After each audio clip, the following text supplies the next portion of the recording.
Hello, America. I'm Camille Chandler, and this is Qualitative Listening. With the midterms coming up, everybody will be looking at congressional districts as we debate topics such as deficits. To really understand the deficit, it's important to pay attention to your Federal Reserve District just as closely as you pay attention to your congressional district. I live in the 7th Congressional District of Virginia, and my former Congressman Dave Bratt did his job by introducing the topic of quantitative easing to me, which led me to macroeconomics. So let's break all this down. A Federal Reserve District is one of 12 geographic regions in the United States served by a regional Federal Reserve Bank, which is part of the Federal Reserve System, the U.S. Central Bank. Here are some key facts. The U.S. is divided into 12 Federal Reserve Districts. Each district has a Federal Reserve Bank that operates semi-independently but under the authority of the Federal Reserve Board of Governors in Washington, D.C. The district banks help implement monetary policy, supervise banks, process financial transactions, and gather economic data. What's the purpose of the districts?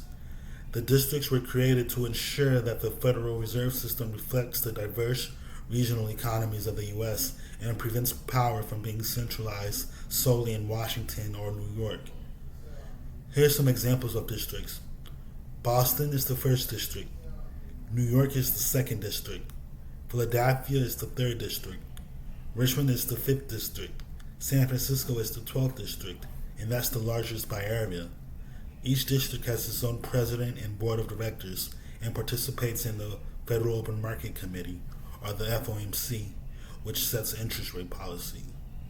Now that I've brought you down this rabbit hole, you might ask, what is the relationship between the regional and national bank reserves? Here's some key relations. Number one, policy input via the FOMC. The Federal Open Market Committee includes all 7 Board of Governors members, the New York Fed president, which is a prominent voter, and 4 rotating presidents from the other 11 districts. This structure ensures regional perspectives influence national interest rate policy. Number 2, coordination and oversight. District banks implement the policies set by the board. The board approves budgets, reviews operations, and supervises district bank activities. Number 3, regional expertise and national impact. District banks publish research and reports that help shape national policy. They serve as a bridge between Wall Street, Main Street, and Washington. So basically, the relationship is like a federal system within the central bank, where district banks give the national system eyes and ears across the country, while the board ensures unified policy and regulatory consistency. Alright, that's the show, folks. Thanks for listening to Qualitative Listening.